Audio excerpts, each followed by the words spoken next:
primeros auxilios, ¿verdad? Les damos la más cordial bienvenida en este sábado maravilloso. Espero que también lo esté siendo para ustedes el día de hoy, ¿verdad? Y bueno, pues vamos a hablar sobre primeros auxilios. ¿Qué cosa es? ¿Quiénes deben de saber primeros auxilios? Cuando hablamos de primeros auxilios, probablemente solo pensamos en el personal de salud. Estamos pensando en un médico, una enfermera, un técnico médico o un técnico enfermero. No, estamos pensando en solamente los profesionales de la salud deben saber primeros auxilios. ¿Eso es verdad? ¿Será verdad eso o será no cierto? No, Vamos no a es ver. cierto. Exacto, no es cierto, no es cierto, no es cierto que solamente el personal de salud debe saber primeros auxilios, porque es algo importantísimo. Los accidentes pasan en cualquier momento, no solamente pasa en un hospital, en un centro de salud, en un puesto de salud, no solamente pasa ahí. Los accidentes pasan principalmente en lugares menos esperados, en el domicilio, en la calle, ¿verdad? Entonces, si no sabemos primeros auxilios, pues imagínense, vamos a esperar a un personal de salud que de repente va a llegar a media hora, una hora, incluso minutos.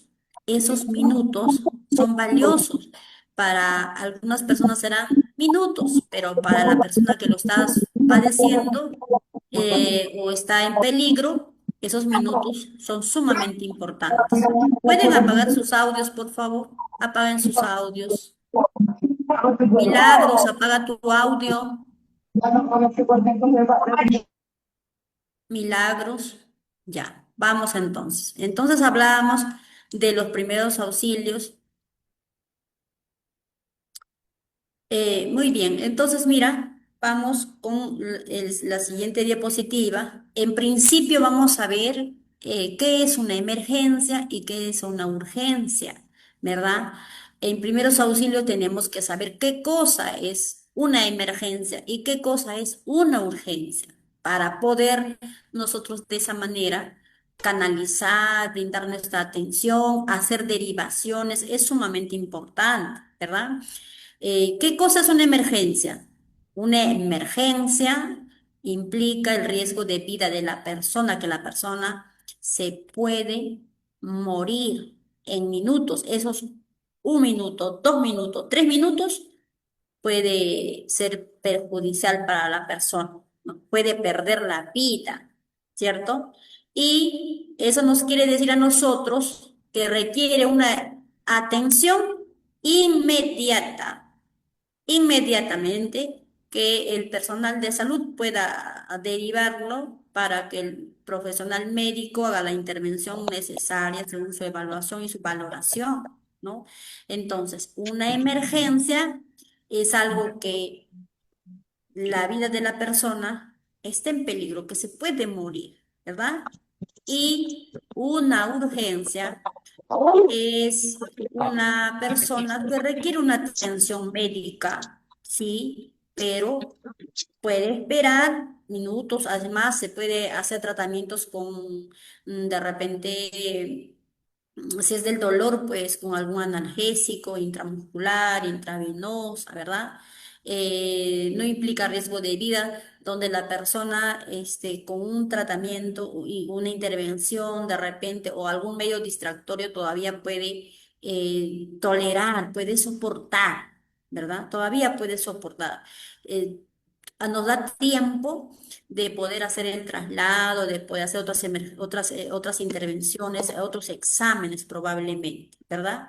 Entonces, eso es muy importante, donde sabemos que la persona no se va a morir, ¿no? Donde sabemos que esos 20 minutos, 10 minutos que le va a tocar esperar hasta saber realmente cuál es el problema, pero no peligra su vida, no va a morir, ¿no? Claro, puede haber complicaciones, eso no quiere decir que no lo voy a atender y lo voy a dejar tirado ahí, pero por lo menos tengo que saber que su vida no está en peligro, ¿cierto? Entonces, eso es una urgencia.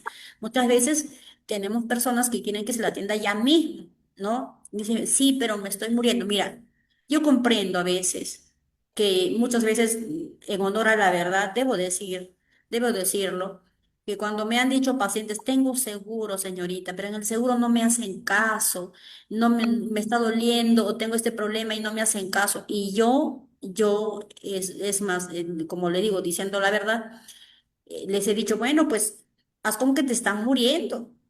La única solución para que te operen, porque si estabas mal y tengo 3 días con el dolor y el médico dice que me tome mis pastillas, pero ya tiene examen y realmente está para cirugía, pero como no hay cama, no hay esto, bueno, entonces anda por emergencia y sientes que te estás muriendo, pero de verdad, y para que logres hospitalizarte y te operen.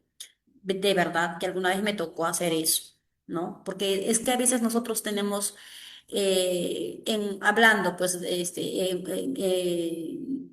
siendo honestos, ¿no? Muchas veces somos impacientes, somos incomprensibles, no aplicamos nuestros principios éticos, ¿no? Cuán importante es todos los días practicar la ética. La ética son estos valores morales, nuestros principios que nosotros tenemos que practicar.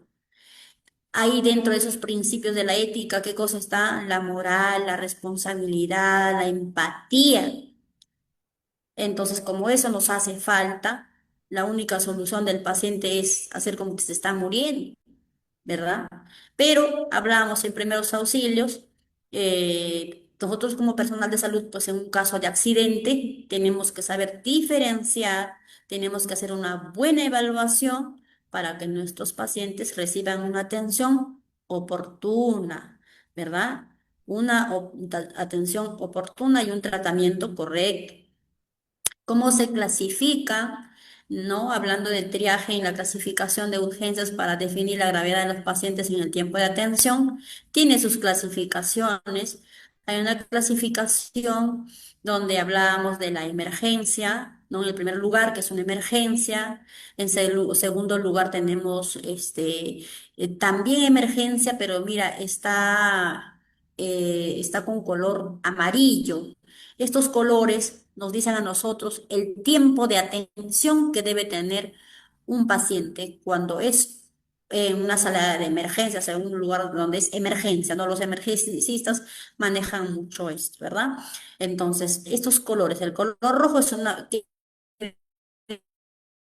quiere decir que el paciente tiene que ser atendido ya mismo, que no puede esperar, que es urgente, que necesita la atención, intervención inmediata del personal de salud, ¿verdad? Tal vez una intervención inmediatamente en el quirófano, ¿no? Procedimientos invasivos más especializados, ¿no?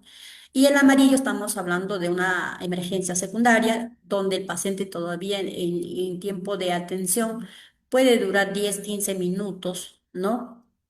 Y el prioritario de 45 minutos. Asimismo tenemos como cuarto lugar prioritario también, pero eso ya hablamos de 24 horas en los centros de atención de salud. Hablamos cuando un paciente viene a una posta, por ejemplo, ¿no? A una posta, presenta dolores que no son agudos, que probablemente será pues un dolor de 5 o 6, un disconfort probablemente, ¿no? Hay dolores agudos o un dolor agudo, pero necesita de un analgésico intramuscular probablemente, ¿no? Vía oral probablemente, que vamos a ver que el paciente pues de repente hay un estímulo negativo, hay una causa, ¿no? Para ese dolor, que comió algo, que se cayó, es un golpe, dependiendo, ¿verdad? Y otra emergencia que son atendidos en la consulta, en los centros de salud, en los puestos de salud, donde el médico ve pues que el paciente acude, ¿no? Por algún golpe que puede haber pasado ya días o de repente un día, ¿no? Que no haya una alteración donde va a estar perjudicando su vida, que sí necesita de intervenciones, pero de otros tipos de diagnósticos, ¿verdad? Entonces, Asimismo vemos, según se clasifica, podemos ver qué tipo de enfermedades son, pues cómo son las manifestaciones clínicas, ¿no? Un tipo de enfermedad que, si hablamos de una emergencia, un paro respiratorio o cardio, ataques, traumas severos, heridas graves, donde de repente hay un accidente de carro, por ejemplo, ¿no? ¿Cómo están las personas cuando hay un accidente automovilístico o de buses, ¿no? Están fracturados, ¿no? Están con golpes, expuestos a la fractura. Eso es una emergencia, necesita inmediatamente ser trasladado a que el médico pueda hacer su intervención, ¿no es cierto? Y los que tienen ese tiempo de espera de 15 minutos son pacientes con traumas moderados, con alteraciones o intoxicaciones también, ¿no? ¿No? De repente algún tipo de partos, asfixias que pueden estar moderadas, dolores migrañosos también, porque el dolor migrañoso es terrible. Cuando una persona tiene una crisis de migraña, uy, empieza a tener vómitos, náuseas, ¿no? Hipotensión, sudoraciones profusas, desesperación, porque ese dolor es terrible, ¿verdad? Entonces, en esos casos, pues sabemos que hay tiempos de atención, que sí hay que buscar al especialista, hay que medicar al paciente, hay que ver la respuesta del tratamiento en 15 minutos, en 10 minutos, cómo está el paciente, que no complique su existencia, pero que poco a poco vaya bajando el dolor o controlando la hemorragia o el tipo de trauma que pueda presentarse, ¿no?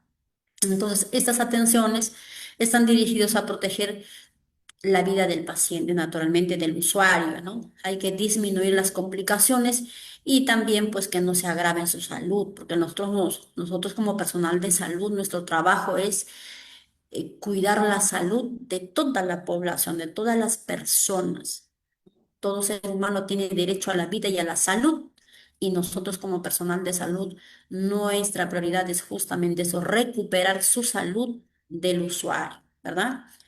Entonces, según cómo va llegando las atenciones, cómo se va clasificando, cómo uno va haciendo su evaluación, hacemos la atención, si es una atención de urgencias, se hacen unas derivaciones, si son atención donde puede esperar, también igual se canaliza por las especialidades o el lugar que tiene que recibir su atención, que podrá ser de repente consultorios, ¿no? Entonces, vemos aquí cuándo es una urgencia y cuándo es una emergencia, ¿no? Y importantísimo que esta información que es para el usuario, que tiene que estar pegado en todos los centros de salud, en los hospitales, para que también las personas puedan educarse.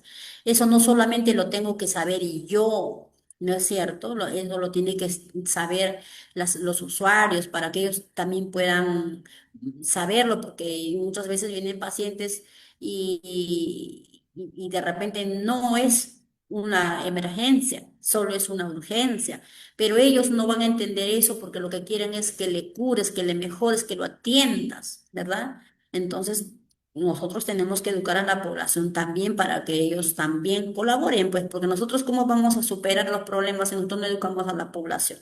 No es que yo me guarde la información para mí solo, ¿cierto?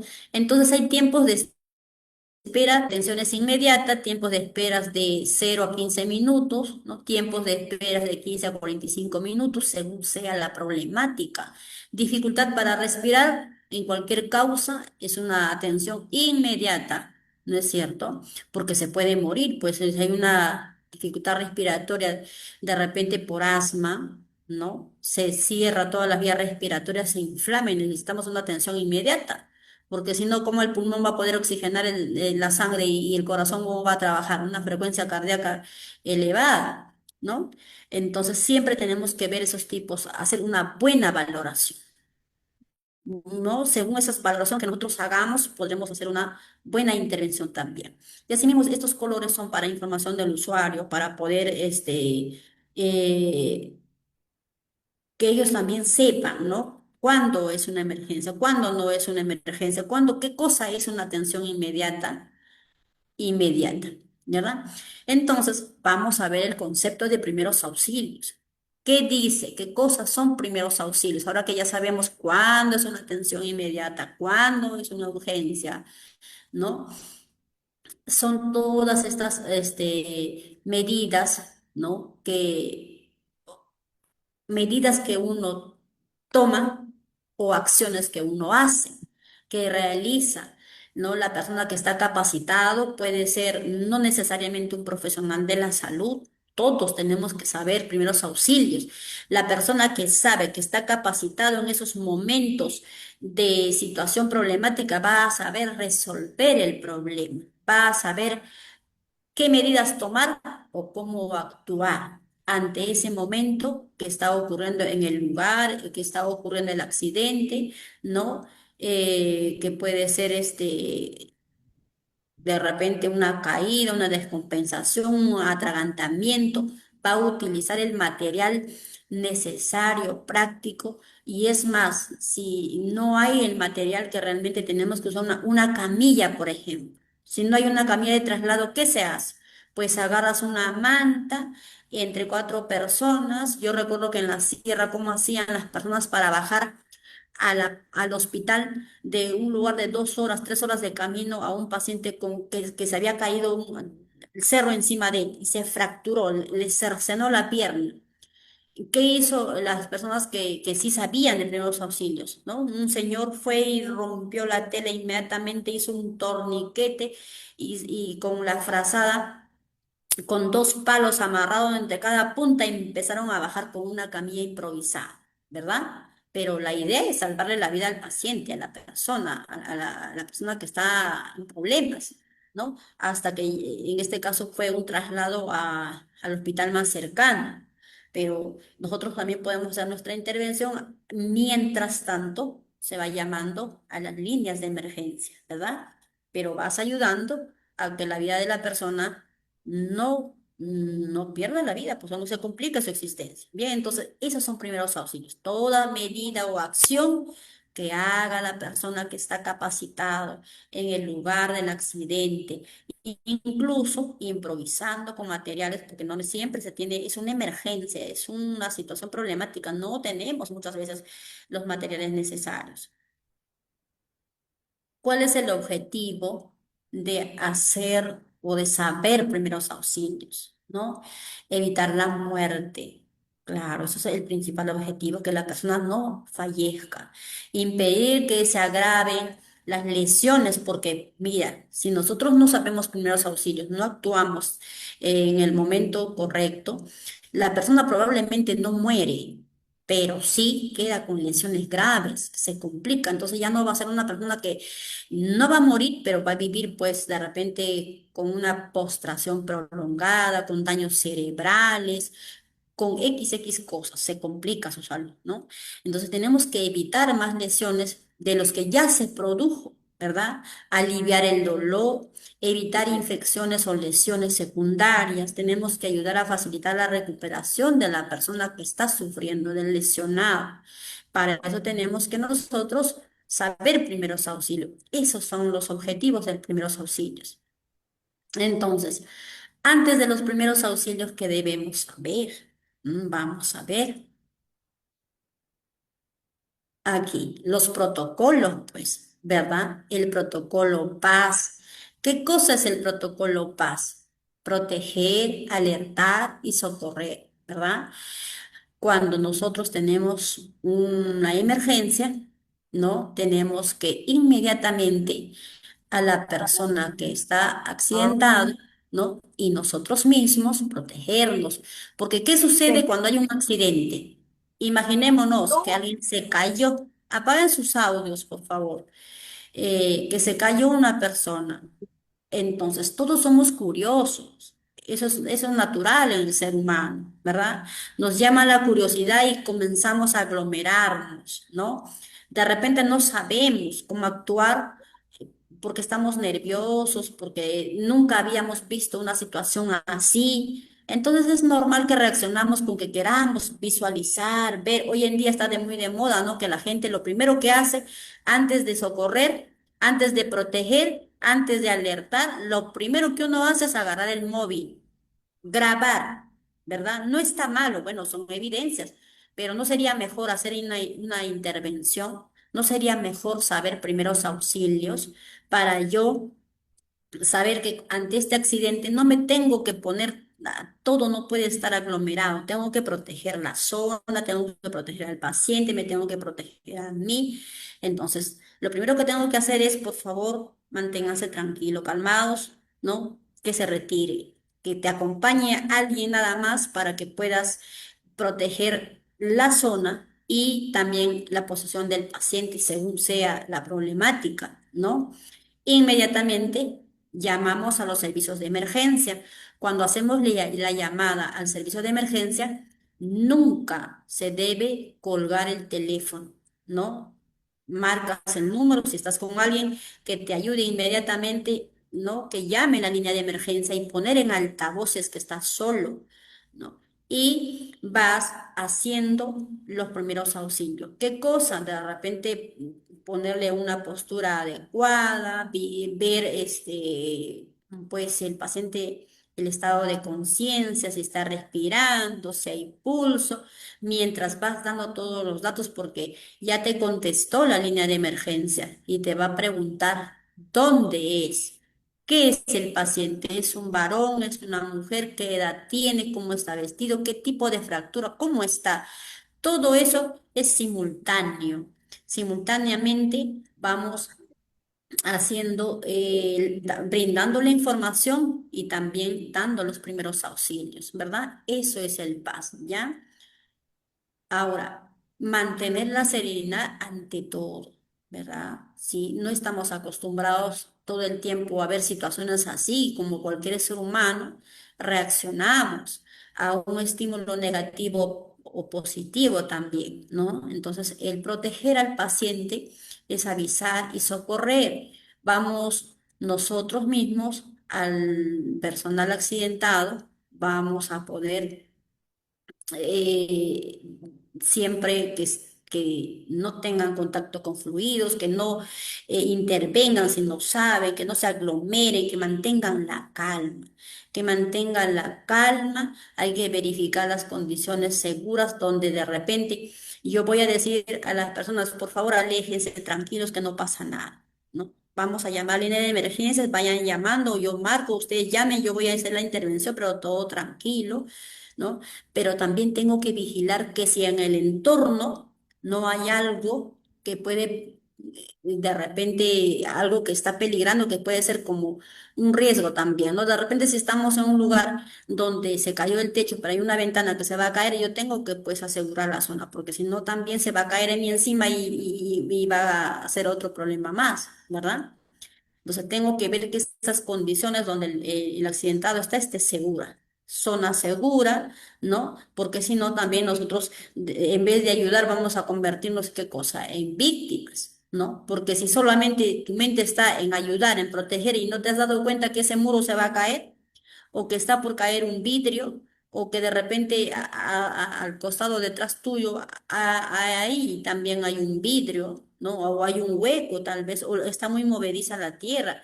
Uno todo tiene que proteger, tiene que ver, tienes que inmediatamente ver, asegurar la zona, ¿no? Visualizar si donde vas a hacer la intervención es una zona segura para el paciente y para ti o no. Entonces, eso se llama establecer medidas de protección y prevención. Yo voy a proteger a la víctima, pero también tengo que prevenir que a mí no me pase lo mismo, ¿no? Que yo no me convierta en una víctima más por querer salvar a una persona.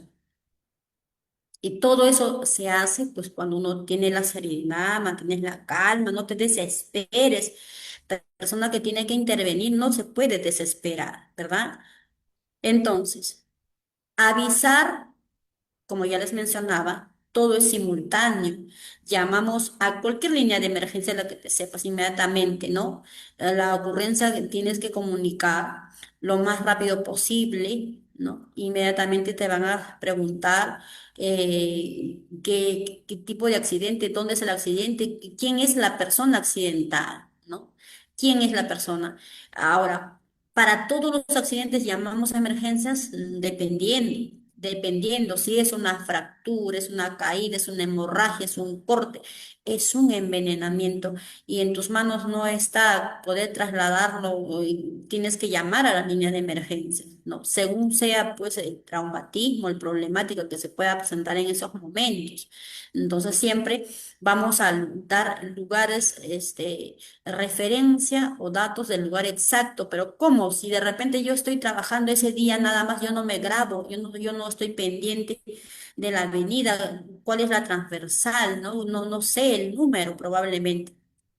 Está bien, pero hay una referencia, ¿sí? Para que llegue la ayuda, uno tiene que brindar algunas referencias, ¿no? ¿Qué se encuentra muy próximo a ti? ¿Una bodega, una tienda, una farmacia?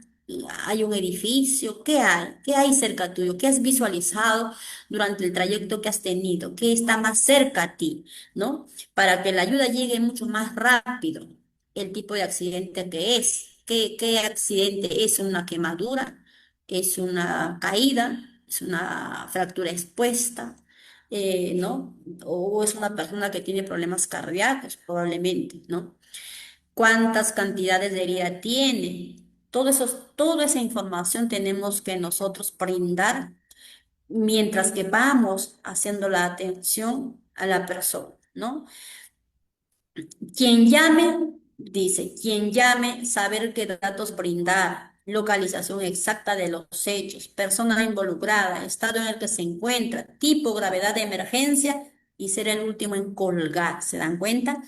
No se cuelga una vez que ya llamaste a la línea de emergencia, porque ¿qué sucede? ¿Qué pasa si yo le llamé a la línea de emergencia y de pronto le dije, sí, estamos en las calles Las Golondrinas, no una casa de 3 pisos, es una paciente de sexo femenino, se cayó.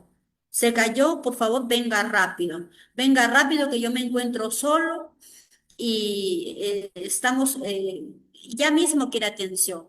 Y plum, cortas. De repente si sabes primeros auxilios, pero en esos momentos, si no haces bien o de repente si estás aplicando los primeros auxilios y la persona pierde la vida y no hay nadie más, y es más, de repente no diste un dato completo porque estoy en calle Las Golondrinas, una casa de 3 pisos, una casa verde. ¿Dónde será eso? Hay muchos distritos que tienen las mismas calles, que también tienen calle Las Golondrinas, avenida Las Golondrinas, ¿verdad? Yo tengo que decir en tal distrito, ¿no? En calle tal, más o menos estoy a centro, a donde yo vivo, a una referencia, hay una bodega tal. De repente, si no te acuerdas el número, ¿no? Siempre tenemos que mantener todo el tiempo y mientras que vamos dando esa información, también te van a ayudar, ¿no? Has hecho el BOS, estás viendo que está respirando, has sentido que tiene pulso, ¿no? Está el estado de conciencia del paciente, le has llamado por su nombre, ¿cómo se llama? Responde, a ver, llámale por su nombre, llámale Juan, señor Juan, me escucha, me oye, ¿no? Inmediatamente tengo que ver si está respirando, tengo que también sentir el pulso y tengo que informar eso mismo, ¿no? No me responde, sí me responde, no me responde a llamados, pero sí a estímulo. A ver, presionas aquí, le das un peñisco, responde, se mueve, sí, ah. Entonces está respondiendo a estímulos, pero no está en un estado de conciencia que te está oyendo, ¿verdad? Entonces, ya una fractura expuesta, hazle torniquete, le hiciste, el sangrado calmó, la persona, o sea, todo eso tenemos que ir informando mientras que vamos haciendo la atención, ¿no? También nos dan indicaciones. Ya estamos a 1 minuto, a 2 minutos y cuando ya por fin llegaron, cuelgas. Recién puedes colgar la llamada. Antes no, porque se te puede pasar que el paciente se muere y de repente estás solo y eso es peligroso. Eso es peligroso porque cuando no hay evidencias, ¿no? Puede ser que tu atención, tu actuación haya sido buena con la finalidad de que la persona no peligre su vida, no se muera. Has tenido la mejor intención, pero se puede morir y la familia no comprende nada de eso y la justicia no dice, es que yo pensaba. No, es que yo pensaba, yo creía, no, eso no son argumentos de defensa cuando viene un proceso legal. Por eso siempre tenemos que estar orientados, ¿verdad? Socorrer, que es otro de los protocolos que estamos aplicando, ¿no? Que comunicamos la ocurrencia por medios más rápidos que podría ser si estamos en un trabajo y tenemos un jefe supervisor y podemos explicar lo ocurrido inmediatamente, pero si no, pues ya estamos en las llamadas, hacemos prevención de riesgo, auxiliamos al paciente de acuerdo a los procedimientos de rescate que están establecidos, según sea las problemáticas que se presenten, ¿no? En esos momentos sabemos qué hacer. Entonces, emergencias. Vamos a ver sobre las emergencias, cómo ocurren y qué son las emergencias. Desmayos, por ejemplo. Los desmayos son una emergencia en la cual tenemos que saber qué hacer, ¿no?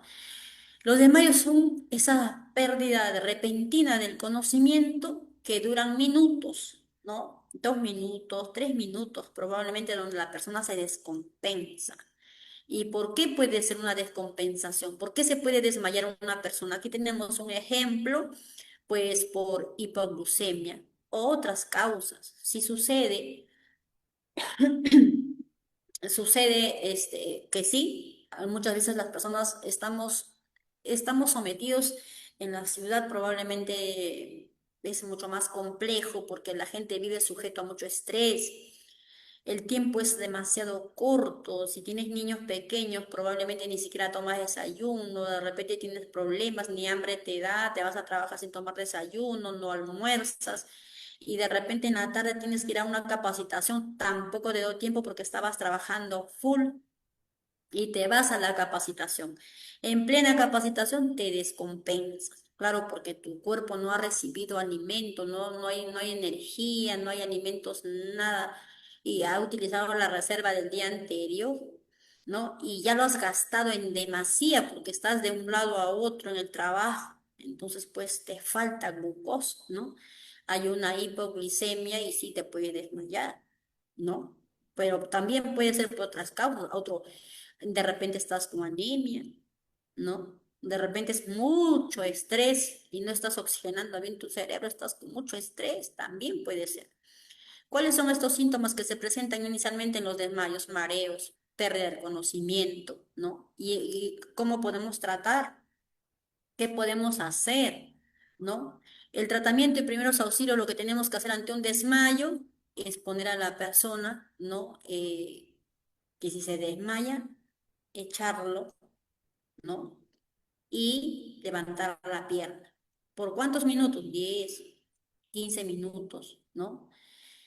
Toda cosa que esté sujetada, la corbata, de repente la correa o algo que tenga sujeto duro, hay que desabrocharlo, abrirlo, siempre mantener que la ropa esté un poco holgada para que también permita la circulación, para nos permita trabajar a nosotros, ¿no? ¿Qué más podemos hacer? Aplicar paño de agua fría en la frente, controlar la respiración. En caso de pérdida de conocimiento, tenemos que, si pues nada de lo que hicimos nos da resultado, inmediatamente tenemos que trasladar al hospital, ¿no? Porque probablemente ya le aflojamos todo lo que está ajustado, ya le levantamos la pierna, ya le tomamos funciones vitales y no responde. Bueno, hay que colocar inmediatamente a las personas al hospital, ¿no? Al centro de salud más cercano para que haya una intervención más oportuna, ¿no? En casos de asfixia, por ejemplo, estos de asfixia es muy común donde las personas pierden la vida y por no saber primeros auxilios, ¿no? Yo estaba capacitando durante un año a diferentes empresas como por ejemplo industrias alimentarias, a Rockies, ¿no? A todas las empresas de alimentos, también de industrias metalúrgicas, de industrias donde fabrican cosas médicas, ¿verdad? Y eran pues 60, 70, 80 personas donde se hacía la capacitación de primeros auxilios, porque eso es lo que le pide a las empresas, la municipalidad, que tienen que tener esa certificación de primeros auxilios.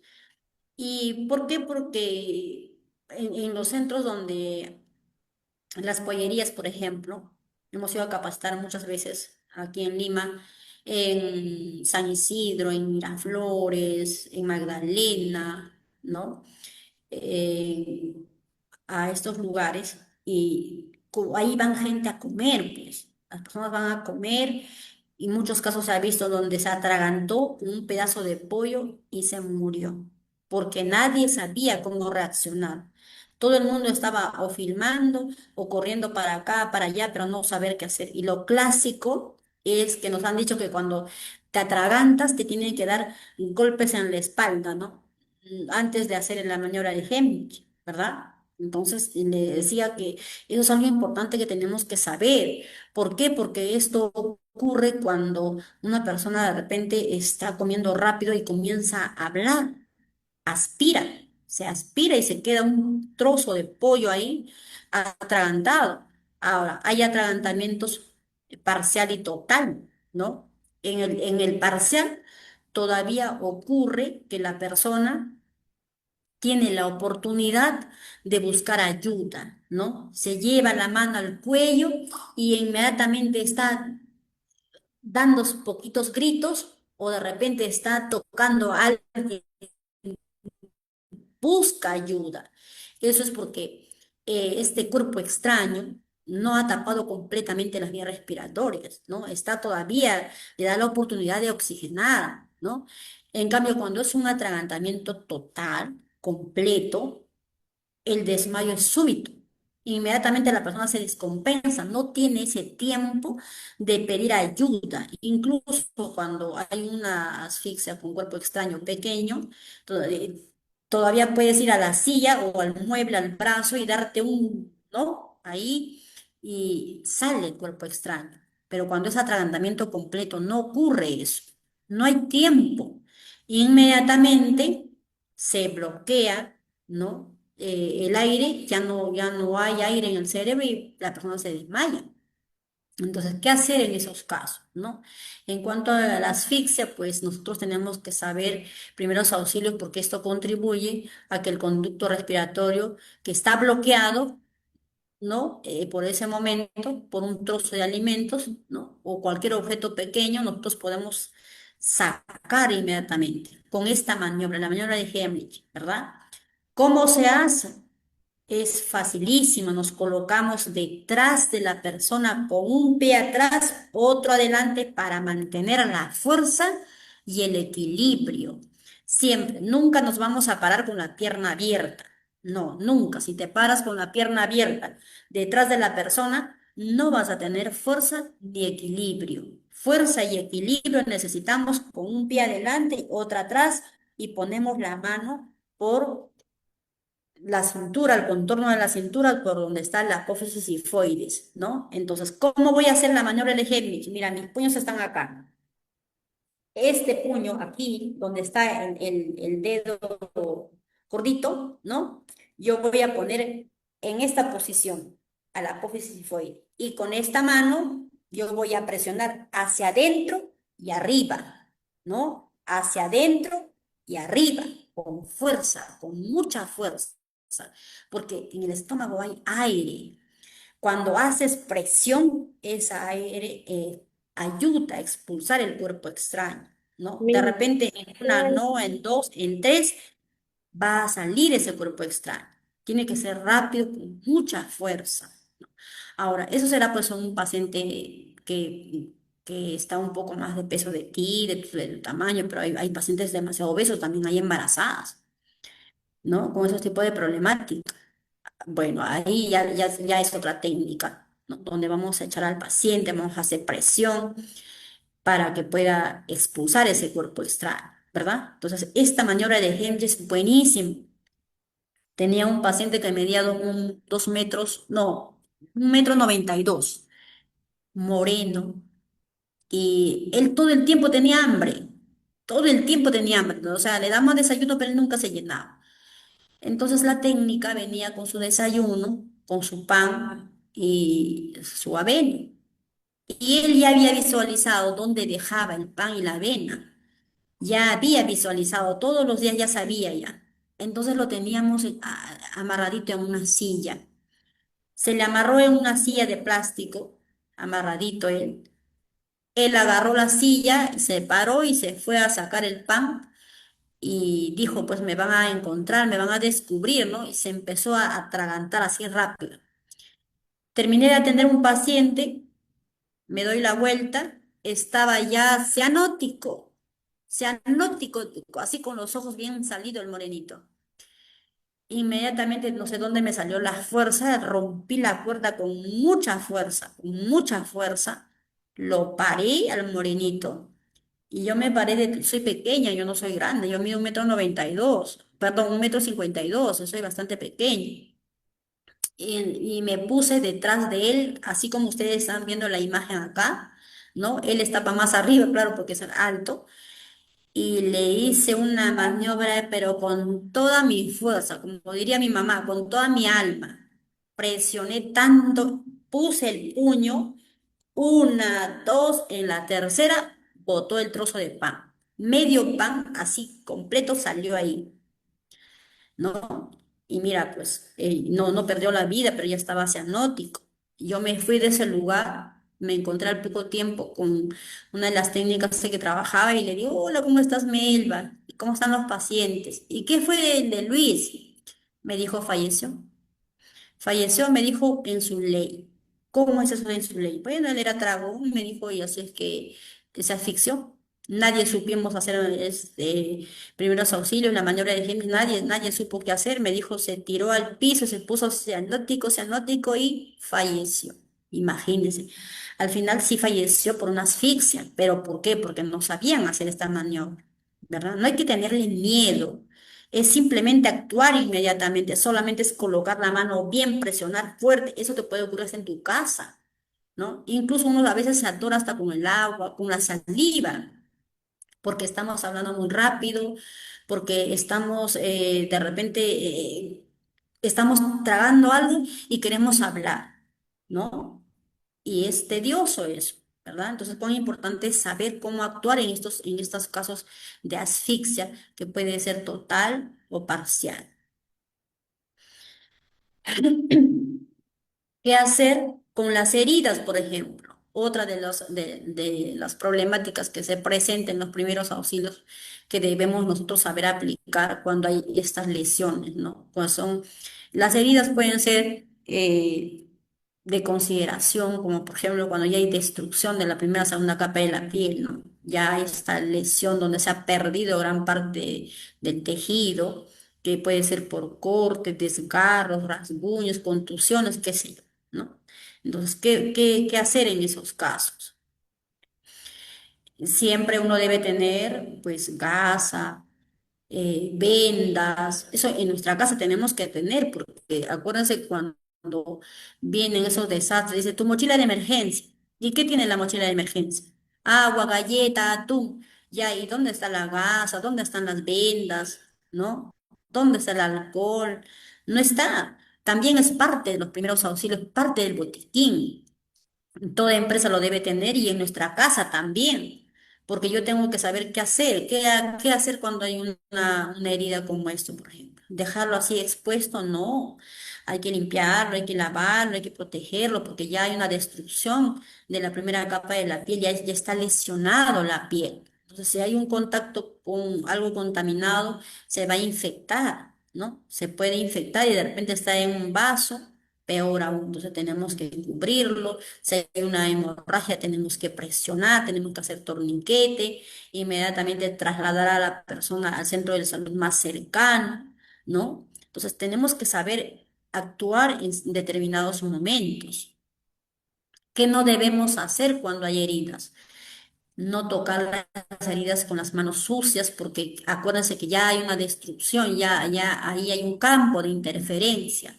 Cuando ya hay un campo de interferencia, ya es una puerta de ingreso para cualquier bacteria, pues, ¿no? Ah, depende cómo habrán quedado. Pueda ingresar y se pueda proliferar, se puede infectar. Es más, si una persona tiene deficiencia de la vitamina C, con mayor razón, ¿no? Herida que se haga, herida que se va a infectar, más aún si le tocas con la mano sucia. Ya le estás llevando ya una porción de regalito. Entonces no vamos a hacer nada de eso. No sacar trozos de vestimenta que estén adheridos. Eso es en cuanto a quemaduras, por ejemplo, ¿no? Cuando hay quemaduras, la vestimenta, según sea la calidad, pues se pega a la piel. Y no vamos a intentar jalarlo porque vamos a generar un desgarro, ¿sí? No cubrir las heridas con algodón, con gasa, con algodón no, porque los algodón tienen sus pelitos, no se trabaja con eso, vamos a perjudicar al paciente. Las gasas son mucho más cómodas y están adecuadas, diseñadas para eso. No debemos utilizar alcohol sobre las heridas, imposible, pues. Imposible, incluso el yodo povidona puro es demasiado fuerte, ¿no? No podemos aplicar eso, tenemos que lavar con agüita.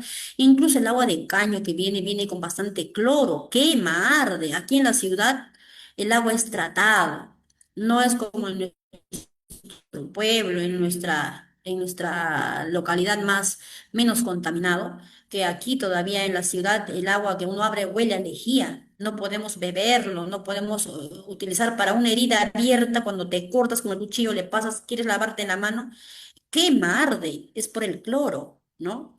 Entonces, ahora imagínense que vas a echar alcohol. Uy, eso es como echar pues este limón a una herida abierta, ¿no? ¿Qué le vamos a hacer un ceviche de piel? Ni hablar, no hacer esas cosas. Tenemos que saber que eso no, ¿verdad?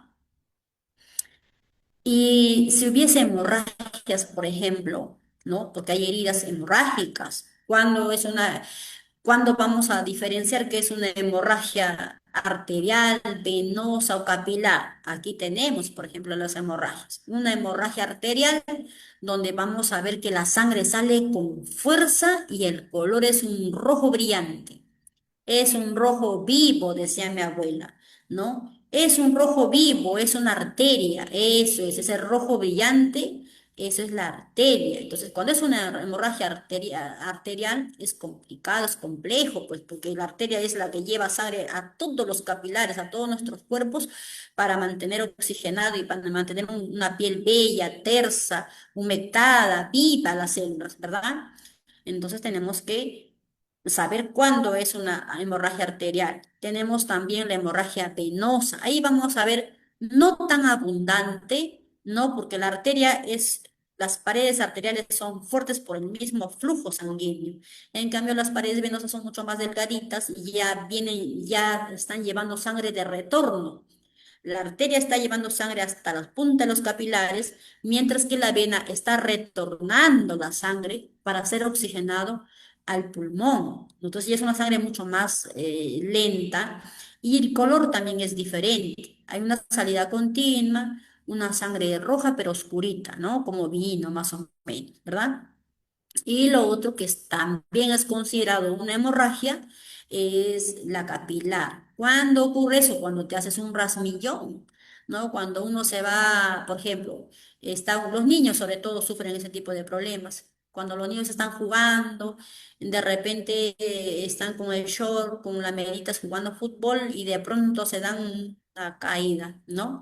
Se rasmillan el codo, la rodilla y comienza a sangrar. Esa es una hemorragia capilar, porque no ha comprometido vasos de gran calibre, ni tampoco arterias de gran calibre, pero sí, claro, hay arteritas pequeñas y vasitos pequeños que se han roto, ¿no? Pero ya es de menos compromiso. Igual, entonces, eso tenemos que saber diferenciar.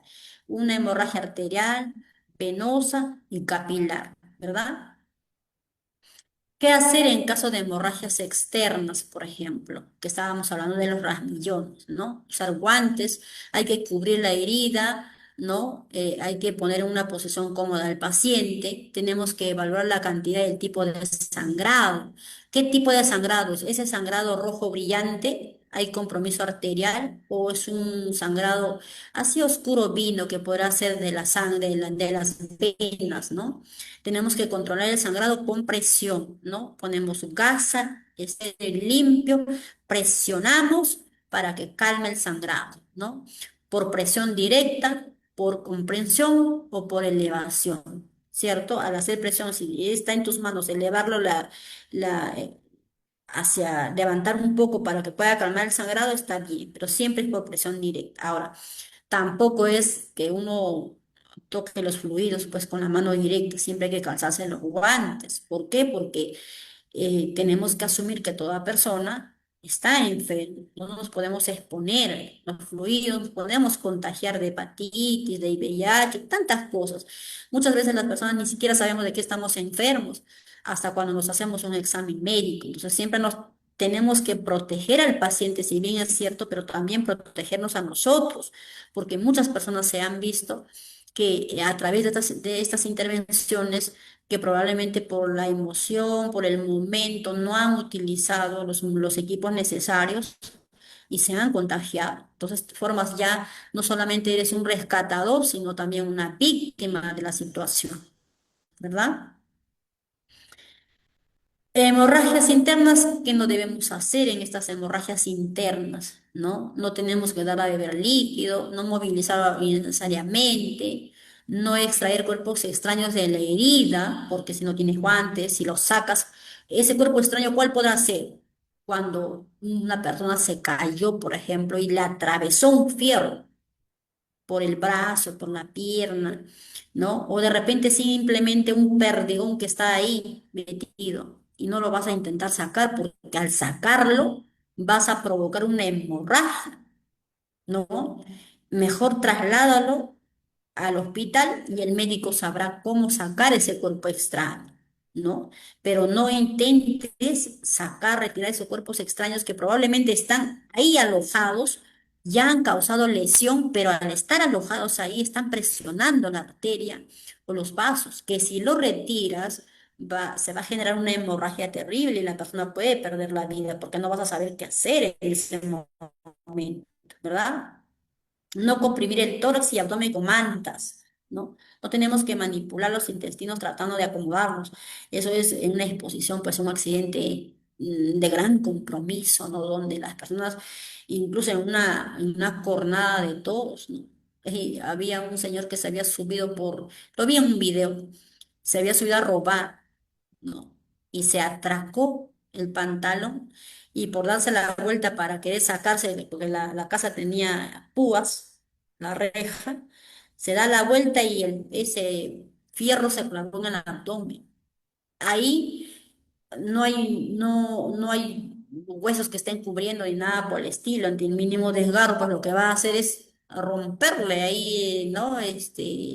Los tejidos y el intestino sale colgando, ¿no? También hay tipos de accidentes así, ¿no? Entonces no tenemos que nosotros manipular, y si fuera el caso de que nos toca socorrer a una persona así, no podemos nosotros inmediatamente querer meter el intestino, ¿no? Sobre todo si no tenemos guantes. Siempre tenemos que saber qué hacer en esos momentos. Ahora, hablamos sobre contusiones, que son lesiones en las partes blandas, en los tejidos, ¿no? Que no han sido, no hay hemorragia, pero hay una hemorragia interna, ¿no?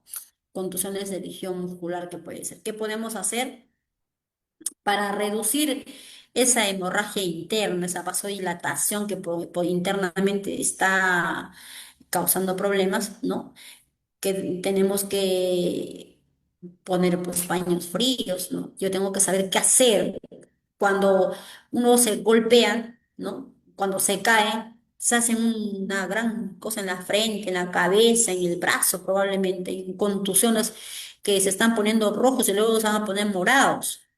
Inmediatamente aplicar algo frío para reducir, para hacer una vasoconstricción, ¿no? Porque ese vaso se está dilatando, se va a romper internamente y al no haber ruptura de la capa de la piel, primera, segunda capa de la piel, internamente en los tejidos se hace una hemorragia. Entonces, inmediatamente tengo que poner paños fríos, ¿no? Hielo, eh, de repente incluso agua fría, pero algo frío para hacer una vasoconstricción. Otra cosa que tenemos que saber son los esguinces también, ¿no? Que es también mucho se presenta y parte de los primeros auxilios está en hacer estas intervenciones lesiones, ¿no? Que son ligamentos lesionados que están, ¿no? Alrededor de todas las articulaciones. Entonces puede ser porque una persona de repente se torció el pie, ¿no? Algunas veces usamos zapatos demasiado grandes, incluso los zapatos taco cuña en cuanto a las mujeres, los varones también, que se van a lesionar, se pueden torcer el pie, ¿no? Hay un pequeño esguince, tenemos que inmediatamente aplicar hielo, venda, ¿no? Hay que elevar los pies, ¿no? Cuán importante es inmediatamente actuar porque por dentro se va a hacer una hinchazón, moretones probablemente. Por eso es muy importante aplicar el hielo para hacer una vasoconstricción, ¿no? O paños fríos con agua fría. ¿No? Tenemos que fijar estas articulaciones con una venda. Después que ya hemos colocado paño frío, hay que colocar la venda, hay que trasladar al paciente para que sea examinado, porque de repente hay una lesión de consideración, pues, ¿no? Yo puedo aplicar mis primeros auxilios, pero ya tengo que trasladar al paciente a que el médico haga su trabajo, que lo vea el traumatólogo, que saca sus imágenes para que pueda, de repente, así de esa manera, no más adelante se quede con una complicación de problema, ¿no? Por una mala atención. El hueso se puede pegar mal, de repente eso puede causar otros tipos de problemas si no es bien atendido. Pero por lo menos yo ya hice mi parte, ¿no? Entonces, ¿qué no hacer? ¿Qué no hacer, por ejemplo, en el caso de los esguinces? No debemos aplicar paños calientes en zonas afectadas, ¿no? No tratar de movilizar la zona lesionada con intención de acomodarnos, las estructuras óseas, porque mira, hay esguince de compromiso, ¿no? No todos son lo mismo. Ahora, si es un dolor en la cual vas a aplicar paños con vendas, y ok, pero si es demasiado doloroso, demasiado, y muchas veces la persona dice, no, yo sé arreglar eso, ¿no? De hacer un jalón, un estirón, vamos a comprometer la salud de la persona. No debemos hacer nada de eso porque de repente si está, hay una fisura, una fractura ahí que quieres acomodarlo, terminas por romper todo eso más de la cuenta. Reanimación cardiopulmonar, que también es otro de los problemáticas siempre es muy recurrente, ¿no? ¿Qué debemos hacer en estos tipos de problemas? ¿Cómo hacer una reanimación cardiopulmonar? ¿No? ¿Cómo vamos a trabajar en estos casos? ¿No? Esos son conjuntos de maniobras que vamos a tratar de establecer una respiración y movilización de movimiento del corazón porque, ¿por qué se está dando? Porque no hay sangre suficiente porque generalmente ocurre, ¿no? Porque las personas de repente tienen un problema y de súbito les vienen estos problemas. Entonces vamos a ver qué está pasando con el corazón, ¿no? Inmediatamente vamos a ver qué puede ver. Es un tratamiento urgente, ¿no? Que tiene que ser eficaz y vamos a tener que hacer un trabajo eh, rápido para que la persona pueda recuperar su salud, ¿no? Tenemos algoritmo básico, por ejemplo, ¿no? ¿Cómo vamos a hacer el RCP básico en un paciente que tiene problemas? Paciente que no responde, ¿no? Inmediatamente pedimos ayuda porque paciente, estamos viendo el estado de conciencia. Paciente que no responde, estamos viendo el estado de conciencia. Pedir ayuda inmediatamente, todo es simultáneo. Yo veo un paciente que tiene problemas que ha sufrido un paro cardíaco, inmediatamente, ¿no? Lo primero que tengo es estado de conciencia, marco línea de emergencia. Tengo que asegurar la zona, ¿no? Tengo que hacer mi intervención, ya mismo colocar a la víctima en una posición correcta para yo hacer mi intervención. Si es una persona que tiene, por ejemplo, eh, ¿cómo se llama? Epilepsia, yo tengo que colocar al paciente en una posición, ¿no? De boca arriba, pero con la cara al costado, porque de repente el cuerpo extraño va a salir porque también un paciente con epilepsia siempre tienden a tener flujos ahí, ¿no? Ahora, tengo que ver la vía respiratoria, que no hay cuerpos extraños y todo ello. Todo es inmediatamente para ver si hago la maniobra de HEMS o hago presión, en este caso, que vamos a hacer el RCP, ¿no? El RCP inmediatamente, ¿no? por cuántos segundos, cuánto tiempo debo hacer el RCP, ¿no? Respira normal, hay que ver, hay continuación o no, ¿no? Si no respira, ¿qué debemos de hacer? Activar el sistema de emergencia, vía respiratoria, ¿no? Tenemos que hacer comprensiones, 30 comprensiones, 2 ventilaciones, ¿no? Y mantener siempre permeable las vías respiratorias. Hay que evaluar la circulación. Si yo estoy haciendo la presión, ¿no? 30 compresiones, 2 ventilaciones por la profundidad de 5 centímetros, o sea, tiene que ser con fuerza, todo el peso de mi cuerpo recto tiene que hacer la presión sin flexionar las manos, ¿verdad? Hago aquí, coloco, inmediatamente hago presión. Una, dos, tres y hago las ventilaciones. Inmediatamente me voy fijando si hay respuesta o no, que no solamente voy a hacer así, sino que voy viendo si sale el cuerpo extraño y también si hay pulso, pues está funcionando mi intervención, ¿verdad? Entonces tengo que ver el pulso persistente, pulso ausente, si es un pulso ya más o menos un poco lento o ya un pulso mucho más fluido, más fuerte, ¿no? Para comenzar a trabajar, ¿no? Siempre vamos a vigilar eso, entonces hacemos las 30 compresiones, las 2 ventilaciones lo más pronto posible, ¿no? Ahora, si no responde a lo que estamos haciendo, el RCP, las comprensiones, pues si las ambulancias generalmente manejan el desfibrilador, ¿no? Pero si estuviésemos en un hospital, el hospital tiene, ¿no? Entonces vamos a evaluar el ritmo de descarga que nos indica, que no indica en el RCP, o sea, que no hay respuesta, ¿no? O con el desfibrilador, que de repente sí ya nos da respuesta, que vamos a ver una descarga mucho más favorable. Esas son, así funcionan, así se trabaja en cuanto al RCP, en cuanto se tiene que hacer una atención al paciente inmediatamente. Entonces, ¿qué nos dice el ABC? Comprobar las vías, eh, ¿no? Del control cervical, tenemos que ver la apertura del área, si está consciente, eh, si hay secreciones, tenemos que aspirar, tenemos que, bueno, si tienes que colocar collarín por alguna razón en la cabeza para que no se lesione la columna, puedes hacerlo. Eso depende de la evaluación que nosotros tengamos o el tipo de situación problemática en que vamos a estar expuestos, ¿no? La frecuencia respiratoria es muy importante. Vamos a ver, ¿no? Si se ve la respiración, se siente, porque uno tiene que agacharse y poner el oído en la nariz del paciente, ¿no? Porque vamos a ver, sentir el aire que sale, ¿no? Inhala, exhala con dificultad, pero hay, ¿no? Tenemos que sentirlo, ¿no? Y bajamos el mentón para ver si hay cuerpos extraños, si se visualiza o no, siempre es importante. Para poder hacer las compresiones y las ventilaciones es muy importante ver si no hay cuerpos extraños, porque de repente en el RCP ese cuerpo extraño puede extraer y haces una, dos, tres compresiones, inmediatamente sale. Eso es muy importante. Después también de hacer las compresiones, vigilar si ya salió el cuerpo extraño, ¿no? Y vamos a ver si respira, si no respira, para que vuelvas a hacer el RCP, ¿no? Siempre es importante.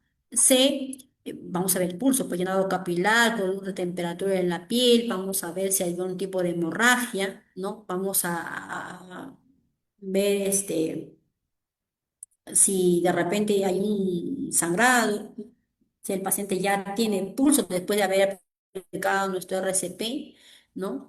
Vamos a ver la escala de Glasgow, el paciente, cuando nosotros hacemos el RCP, miramos y ya está en estado de conciencia, ya más o menos el paciente o no está respondiendo, nos fijamos también, ¿no? La apertura ocular, porque muchas veces cuando el paciente está reaccionando, ya hay respuesta a la luz, ya se ve que el paciente ya no tiene las pupilas dilatadas, ya está respondiendo, ¿no? Le estás llamando, te está escuchando, ¿no? Le dices, ¿te duele? ¿Me escuchas? Puede decir sí, no, o tal vez mover la cabeza nada más, girar los ojos, siempre todo eso vamos a evaluar. ¿no? Respuesta motora, exploración pupilar, todo eso se hace cuando aplicamos el RCP, cuando aplicamos los primeros auxilios, ¿no? La exposición de las zonas afectadas, tenemos que cubrir y prevenir siempre la hipotermia. ¿Por qué? Porque cuando una persona se descompensa, es normal que tenga frío. Es normal porque ha habido una interrupción de ese fluido sanguíneo, donde se compromete el pulmón, el corazón y comienzan a tener una hipotermia, ¿no? Naturalmente, porque recién está entrando en funcionamiento todo su cuerpo normal, porque ya se está recuperando a través del RCP, de los primeros auxilios que le has dado, y pues tenemos que taparlo con una manta, ver siempre, darle calor para que el paciente se sienta mucho más cómodo. Eso ya sería lo último. ¿Qué nos dice la A? Que tenemos que ver la apertura de la vía aérea, ¿no? Y control cervical que le mencionábamos, según sea la problemática, tenemos que asegurar bien, hacer una maniobra de extensión de la cabeza, elevación del mentón, para ver el cuerpo extraño, ¿no? Colocamos al paciente siempre y verificamos si hay cuerpo extraño para yo poder trabajar. Yo no puedo hacer una maniobra si no he vigilado, no puedo el mentón de frente, no he verificado y un cuerpo extraño. ¿Qué tal si el cuerpo extraño está nada más ahí y no es necesario hacer RCP, simplemente el cuerpo extraño se ve y puedes jalar, ¿no? Si lo logras sacar, ya no, ya mejora la vía respiratoria. ¿Por qué? Porque de repente está la vía respiratoria obstruida por su cuerpo extraño nada más. Por eso siempre hay, antes de tenemos que vigilar para yo poder hacer mi RCP. Hay que descartar cuerpos extraños y que si son extraíbles, mejor aún. Respiración, el ABC, mira, el AB, que es respiración, ver, oír y sentir. Es lo que le decía, cuando van a hacer un RCP, yo tengo que ver el estado de conciencia del paciente, ver la respiración, tengo que sentir que realmente hay, pues, este pulso, ¿verdad? Entonces, voy a ver la expansión del tórax, esa respiración, ¿no? Voy a sentir esos ruidos respiratorios y también voy a, ¿no? Ver el aire si realmente es aire, ¿no? Vamos, nos acercamos bien cerquita para ver. Hay que ver y sentir no más de 10 segundos para determinar si la respiración es normal o anormal. Eso nos va a ayudar muchísimo en la intervención. C, que es la circulación, que es parte del pulso, ¿no? Ahí ya vemos el pulso, un pulso carotidio, ¿no? Donde vamos a ver la hipertensión, donde no vamos a utilizar el dedo pulgar, porque el dedo pulgar tiene su propio latido. Nunca, jamás de los jamases utilizamos el dedo pulgar ni siquiera para buscar el pulso y tomar funciones vitales, ¿no? Siempre vamos a tener los dos dedos ahí y colocarlos, ¿no? Ahora, si aquí no se siente, pues hay muchas zonas donde se puede ubicar el latido, en la parte radial, la zona poplitea, pero claro, aquí es lo más rápido, ¿no? Siempre vamos a utilizar estos dos dedos y vamos a colocarlo entre la tráquea y el músculo. ¿Cuánto tiempo? De 5 a 10 segundos, ¿no? Que es lo más recomendable. O sea, es rápido. Cuento uno, dos, tres, y mentalmente tengo que ir trabajando. Tengo que saber segundos, segundos. Ni siquiera es un minuto ni medio minuto. De 10, de 5 a 10 segundos para ver, para verificarse el pulso, ¿no? Porque todo tiene que ser simultáneo y rápido. Entonces yo debo de saber hacerlo, ¿no? Coloco, me fijo para yo poder hacer inmediatamente la intervención, porque esos 10 segundos, esos 15 segundos para el paciente que está sufriendo es demasiado, ¿no? Puede comprometer su salud o se puede morir. El paciente no responde en el ABC, ¿qué hace? ¿Qué hace?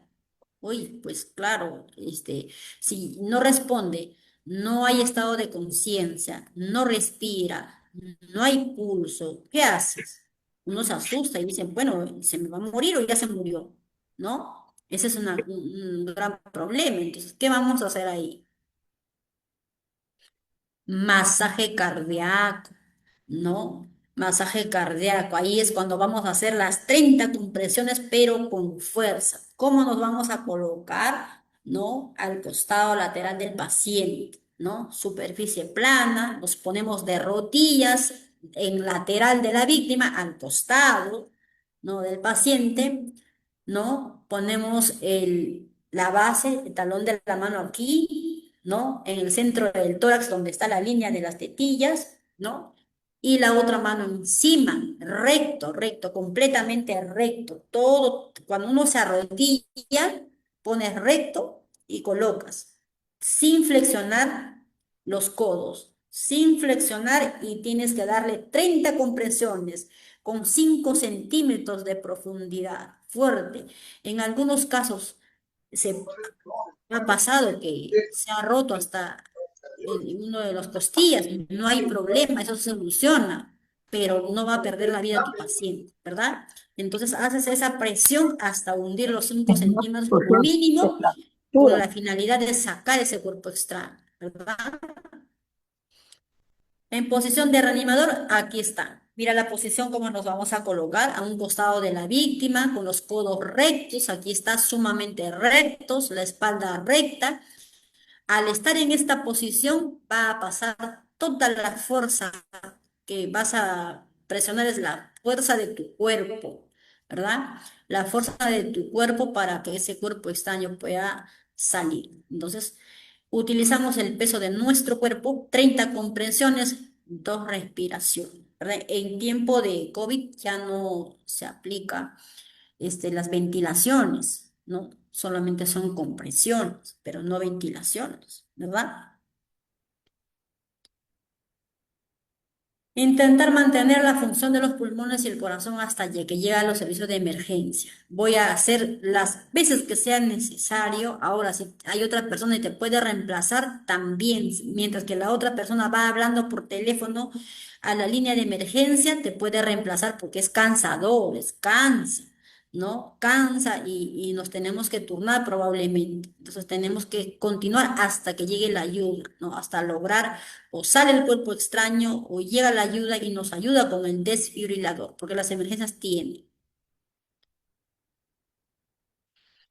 Entonces, comprobar la eficacia de la reanimación, cada 2 minutos, suspender brevemente el RCP para comprobar si existe pulso y respiración espontánea, ¿no? Si hay pulso y respiración en posición lateral de seguridad. Una vez que el paciente ya responde, salió el cuerpo extraño, que puede ser agua, que puede ser algún carne, algún trozo de algo, lo ponemos de costado, en posición lateral, ¿no? Para que expulse, ¿no? Flexionamos la pierna para que pueda, ya llega la emergencia y ya pues pueda ser atendido. Pero por lo menos hemos hecho gran parte, ¿verdad? Mira, aquí les voy a mostrar un video para que ustedes puedan ver lo importante que es los primeros auxilios. Ya vamos, aquí no vamos a quedar, voy a dejar de compartir un ratito para que veamos un video y también probablemente tengamos una información de la empresa Cipro.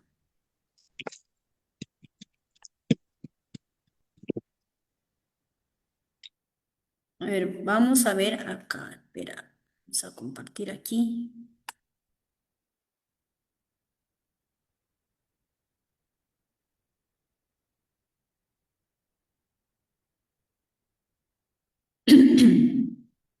¿Lo pueden ver? Sí, ¿no? Sí lo pueden ver. Aquí, vamos a ver, vamos a un video. Ya está. En casos de emergencia, la primera cosa que se nos viene a la mente es el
Señorita, buenos días. El video no tiene audio.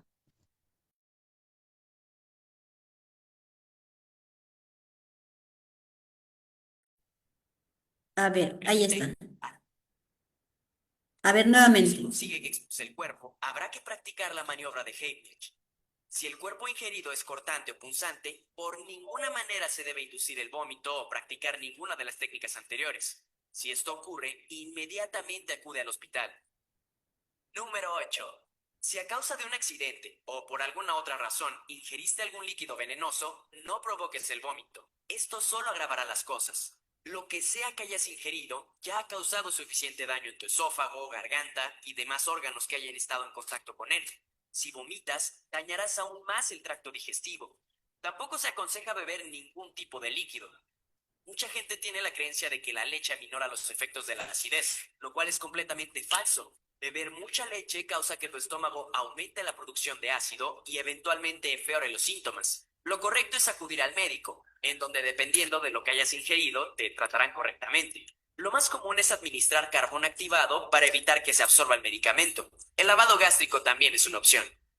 Número 7. Otro mito común es que la mantequilla o sustancias grasosas como las cremas o pasta alivian las quemaduras. Lo que hace la mantequilla es refrescar la herida momentáneamente, creando un falso alivio. El peligro, sin embargo, es que la mantequilla y otras sustancias grasosas crean una película al secarse, impidiendo que la herida respire y regule su temperatura.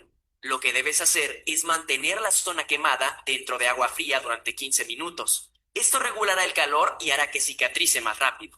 Una vez que el proceso de cicatrización inicie, lo más probable es que te salga una ampolla. Se recomienda no reventarlas, ya que si lo haces sin cuidado, podrías dejar la herida abierta a infecciones.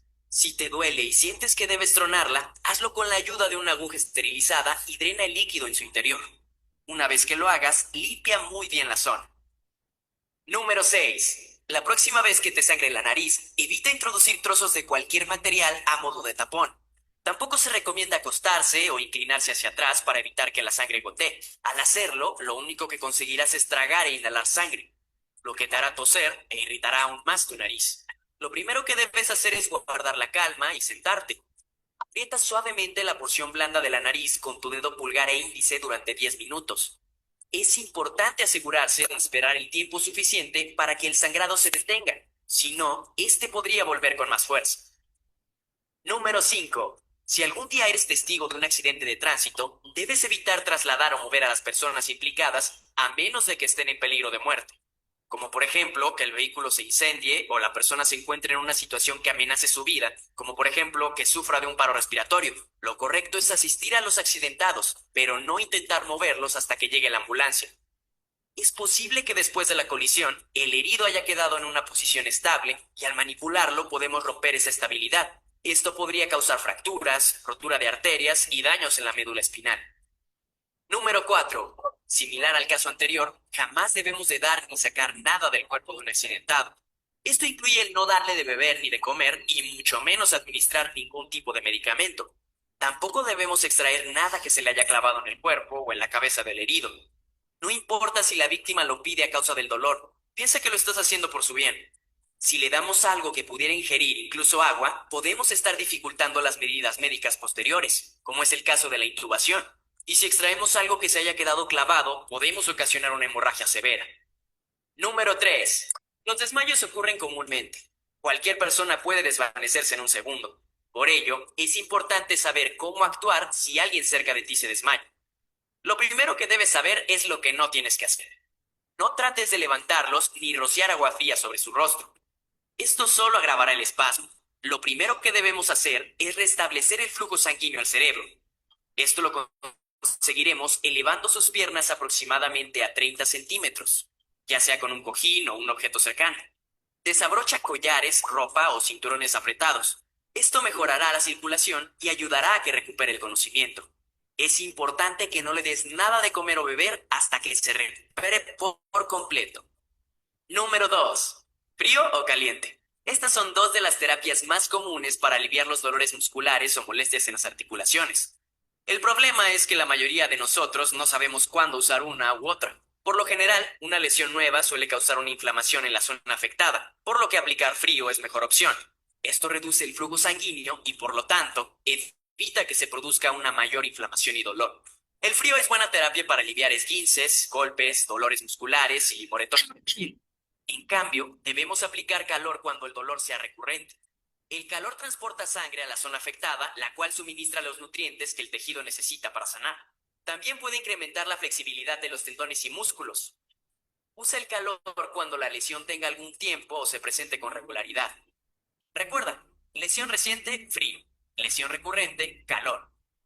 Número 1. Si es la primera vez que ves a alguien convulsionar, no te espantes, solo sigue sus consejos. En primer lugar, aleja a la persona de cualquier objeto cortante o con el que pudiera hacerse daño. Afloja todo aquello que pudiera ejercer presión, como bufandas, corbatas o cinturones. Por ningún motivo trates de parar o evitar la convulsión. Una creencia común es la de colocar algún objeto dentro de la boca del paciente para evitar que se lo trague o muerda la lengua. No lo hagas por nada del mundo. Esto pocas veces ocurre, y es más probable que al hacerlo causemos daños en la mandíbula y dientes, y qué decir de asfixiar a la persona. La mayoría de los ataques de epilepsia duran poco tiempo. Estos terminan usualmente después de 1 o 2 minutos sin daño alguno. Si la persona convulsiona por más de 5 minutos, llama a una ambulancia. Esto es todo por hoy. Todos. Hola, hola. ¿Qué les pareció? ¿No? ¿Escuchan? ¿Se escuchan? Sí, sí, Sí, Ojo. lo mismo. muy Entonces, mira, interesante. ya vimos todo lo que estábamos mencionando, ¿no? Todo lo que mencionábamos inicialmente nos ha explicado el video también, bien explicadito. ¿Qué no hacer en casos de una contusión, por ejemplo? ¿Qué hacer cuando son contusiones recientes? Aplicar hielo, agua fría para una vasodilatación, ¿verdad? Cuando el dolor es recurrente, podemos aplicar frío, ¿sí? ¿Por qué es recurrente? Porque probablemente eh, estamos ante un vaso muy dilatado, esa es otra cosa, ¿verdad? Entonces ahí tenemos que saber cuándo sí, cuándo no. Y nos ha explicado paso a pasito. En cualquier emergencia que podamos tener en nuestra casa, siempre es bueno saberlo. No solamente primeros auxilios es cuestión de personal de salud, es también parte de nosotros, es cultura en salud que debemos nosotros de practicar siempre, siempre, siempre, porque si no un niño pequeño, una persona adulta, por cosas simples, por una maniobra simple, por una práctica simple, pueden perder la vida, ¿no? Pueden de repente quedar con problemas de salud irreversible, que puede recuperar su salud en un 70, 40, 50, un 60%. Entonces ya es una persona dependiente y le crea una dependencia en su salud, ¿verdad? Y lo peor sería pues que pierda la vida.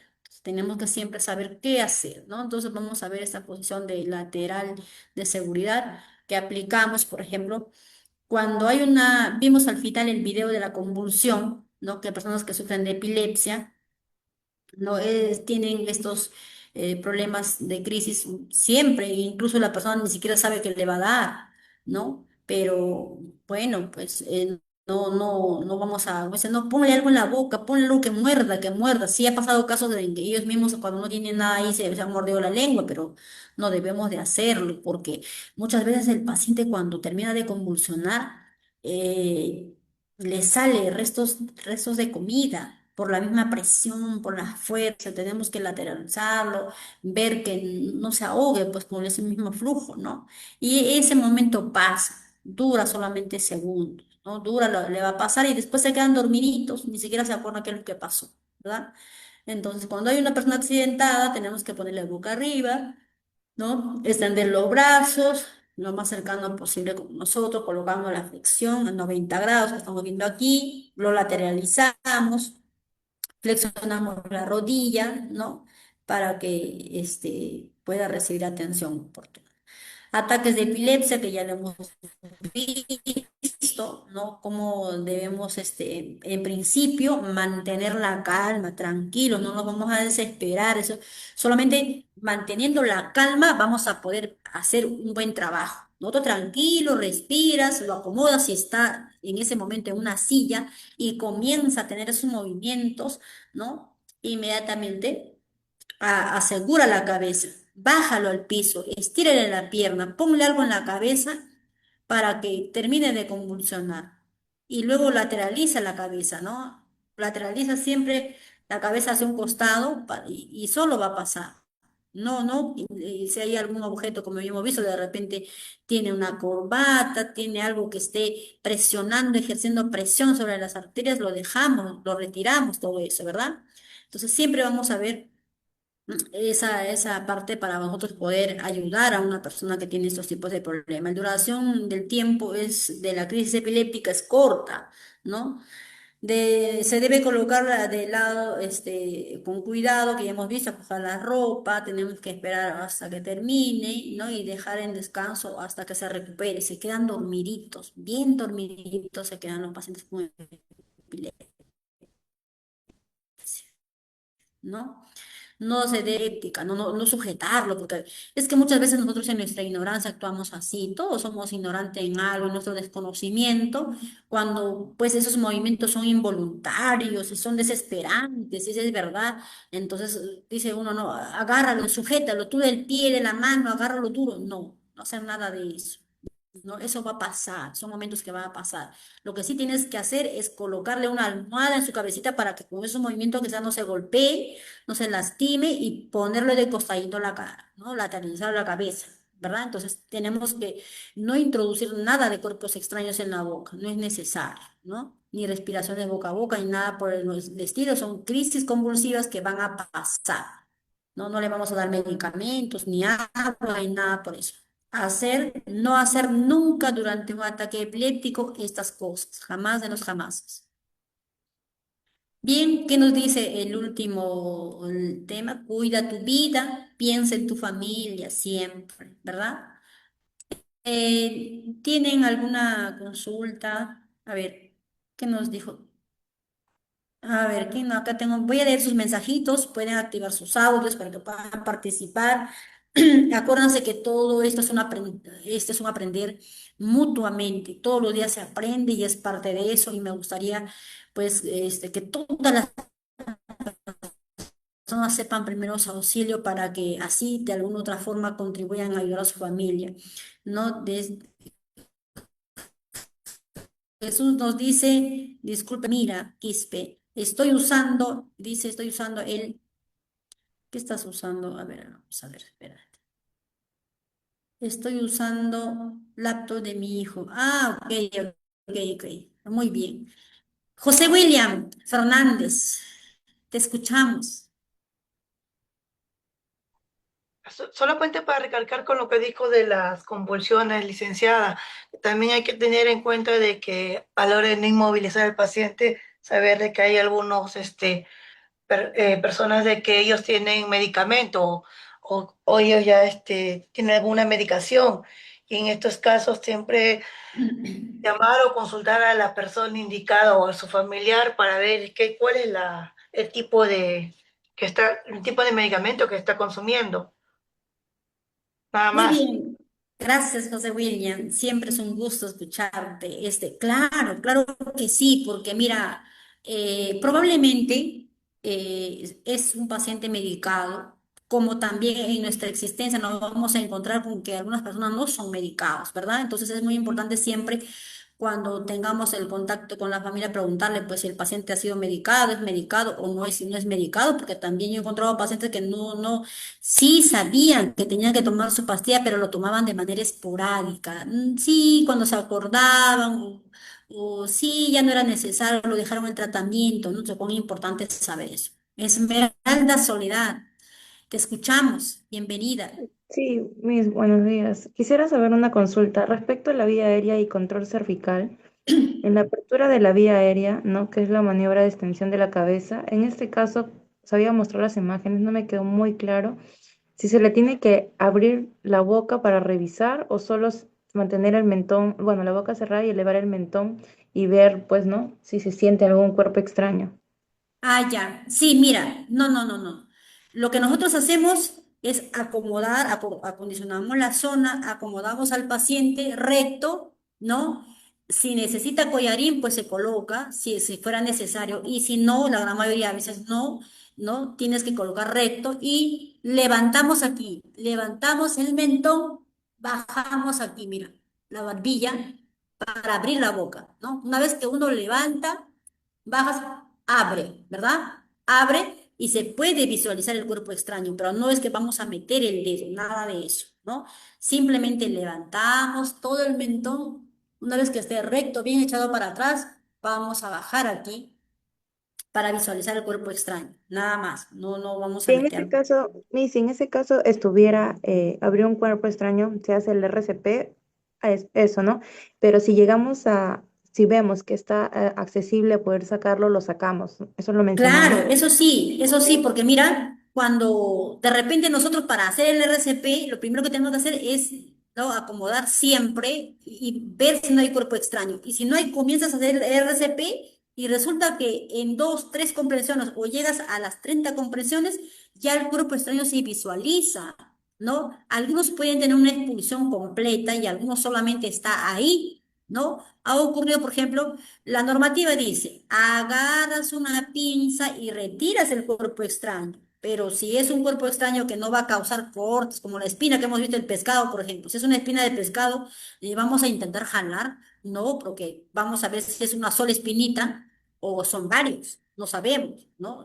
No podemos causar ese tipo de problemas, pero si es, por ejemplo, pan, el pollo, que ya se visualiza, ¿no? Uno puede retirarlo.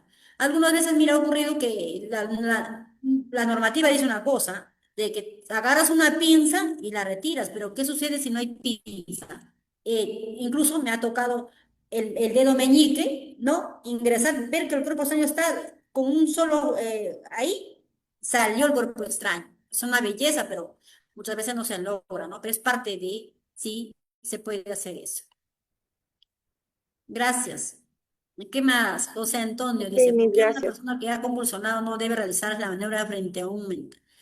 ¿Por qué a una persona que ha convulsionado no debo realizar la maniobra frente mentón? ¿Por qué no debo? Mira, la persona cuando ha convulsionado no sabemos qué ha comido, si comió, no comió, muchas veces solamente le sale líquidos, ¿no? Líquidos. Sucede que cuando recién han almorzado, por decir así, y hay cuerpos extraños, lo tenemos que lateralizar y solo botan. Y empiezan a toser, a botar.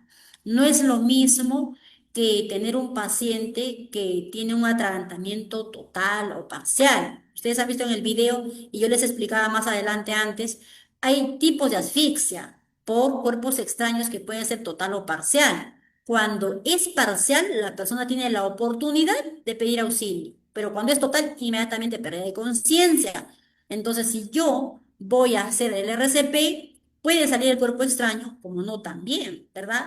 Ahora, es muy diferente a un paciente con epilepsia. El paciente con epilepsia tiene crisis convulsiva, ¿no? Producto de su enfermedad y no se da producto de un cuerpo extraño. Entonces, ahí yo no tengo que hacer eh,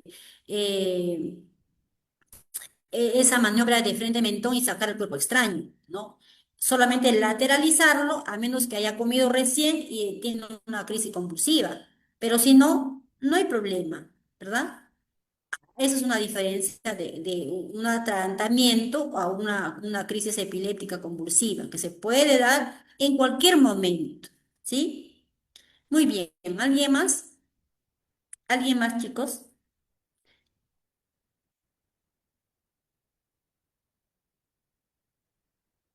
Muy bien, tenemos la información de la empresa Cipro que nos va a dar algunos alcances. Adelante.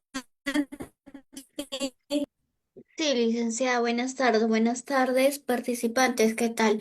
Comentarles que se está brindando lo que es el certificado que es opcional, como se le brindó en la información, que tenemos dos costos, ¿no? Que el certificado virtual es el costo de 35 soles, incluye lo que es la grabación del curso y la PPT de la sesión. El certificado físico, el costo es de 45, igual, incluye lo que es costo, bueno, la grabación del curso y la PPT de la sesión. Ahora, concerniente a lo que es la grabación, bueno, el certificado en físico, tiene un costo adicional por el envío que se realiza, ¿no? Tiene un costo adicional dependiendo a la empresa que desee que se le envíe, ya sea por Sharlon, Serpost o Alba Courier, ¿no? El costo es de acuerdo a la empresa. Recuerden que va a salir por 5 horas académicas, donde va a avalar que efectivamente ustedes han llevado el taller, ¿no? También comentarle que al momento de adquirir el certificado también se les brinda con el QR del centro. Cualquier consulta igual se les está dejando el número de la asesora correspondiente para brindarle mayor detalle. Recuerden que solo nos están quedando 5 certificados disponibles para poder cerrar con lo que es la solicitud de los certificados. Cualquier cosa igual se les está volviendo a poner en el chat el número de la asesora correspondiente. Sí, hasta luego, que tenga buen día. Muchas gracias, licenciada. Ok, listo. Muchas gracias. Entonces ya escucharon a los representantes de la empresa Cipro para sus certificados. Siempre es importante, ¿no? Porque como dijo la señorita, cuando uno quiere postular, ¿has hecho alguna actualización? ¿Te has capacitado? ¿Sabes? Sí, claro que sí, me capacité. Ah, ya, pero ¿dónde? ¿Tienes evidencias? Algún certificado siempre te piden, ¿no? Entonces es importante más aún cuando tienen valores de horas académicas, eso es sumamente importante. Bien, pues espero que hayamos aprendido, que sigamos aprendiendo en todo caso, porque todos los días es un aprender, cada día aprendamos un poco de cada cosa, ¿no? Para que cuando llegado este momento nos toca atender, nos puede pasar y podamos saber qué hacer, ¿verdad? Llamar siempre a la línea de emergencia, a acudir o hacer estas intervenciones, ¿no? ¿Qué tengo que hacer en la maniobra de HEMS? Tengo que curar a un paciente que se acaba de quemar, que se cayó, que son hemorragias de repente, hemorragias arteriales, venosas, es una crisis convulsiva, ¿no? ¿Qué tengo que hacer? También educar a la población, a la familia, siempre es importante que estamos preparados, porque uno nunca sabe en qué momento puede ocurrir los accidentes. Y lo más importante es saber qué hacer. ¿Verdad? No pensar que nunca me va a ocurrir o en qué momento va a ocurrir o dónde ocurre con más frecuencia los accidentes. Los accidentes están todos los días ahí, porque el peligro está latente en todos lados, ¿sí? El riesgo está ahí, simplemente está esperando su oportunidad, que nosotros nos descuidamos, que haya una debilidad nuestra, un desconocimiento nuestro, un estímulo negativo para que esos riesgos sean evidentes y nosotros seamos la víctima o simplemente encontramos víctimas en el camino y con conocimiento de causa nosotros podemos pues atender, brindar nuestra atención, ¿verdad? Muchísimas gracias, espero que tengan un excelente día, buen fin de semana para todos, Dios me los bendiga siempre y esperamos vernos en una nueva oportunidad. Siempre es un gusto estar aquí con ustedes. Hasta pronto, gracias. Si no hay ninguna intervención más. Licenciada, Dime, Williams. una última consulta. ¿Qué es lo que pasaría si es que eh, se demora la ambulancia y nosotros ya somos 2 o 3 personas y le hacemos un RCP a la paciente? ¿Qué más podríamos hacer en estos casos? Mira, nosotros si hacemos una buena intervención, mira, el RCP puede funcionar, muy buena pregunta. Puede funcionar como no puede funcionar, pero ¿por qué no puede funcionar? Por dos cosas, porque no estás haciendo una buena intervención o porque simplemente el paciente lo que necesita es ya mucho más fuerte como el desfibrilador, ¿verdad?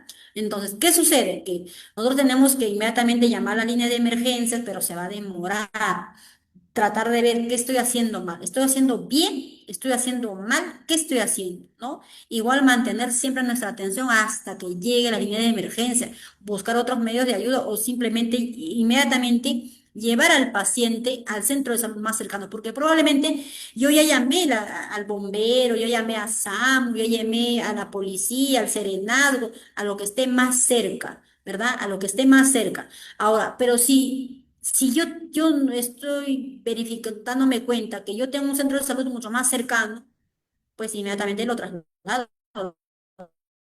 trasladamos porque como vamos a estar en constante comunicación con la línea de emergencia, vamos a ver dónde está y tenemos que informarlo inmediatamente que no está respondiendo. O sea, el trabajo nuestro es, ya le hice más de 3, 4 veces las 30 compresiones, las ventilaciones y aún así no responde, inmediatamente la línea de emergencia tiene que saberlo y no está llegando, te van a decir qué hacer, qué hacer. Traslado, lo voy acercando a lo más próximo porque no llega, porque no le da bien la dirección, porque es demasiado lejos, qué sé yo, pero te van dando las indicaciones, por lo menos no estás solo, eso es sumamente importante. Acuérdate que nunca tienes que colgar la línea para que cuando se retrase mucho, tú sabrás qué hacer bajo las indicaciones de la línea de emergencia.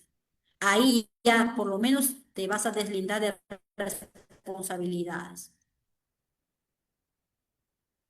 Muy bien, muchísimas gracias, chicos. Gracias, William. Nos vemos en una nueva oportunidad. Muchas Hasta gracias. pronto.